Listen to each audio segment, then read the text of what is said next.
Hi, today I'm PureView NOKIA and I'm PureView, and I'll show you how to change icon shape with the icon changer app on this device.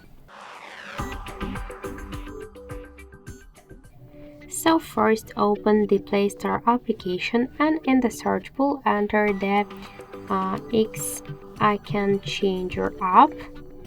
So now we should get this application. That's why tap the install button and wait a couple of seconds. Then just tap to open the app, and here find the application which icon you want to change. Tap to the contacts, click to edit icon if you want to edit the name to rename your application. Here you'll see the folders with different icons. You could use them, or you could also use photo from your device gallery or to take a picture right now in camera app. So just tap to OK on the right upper corner.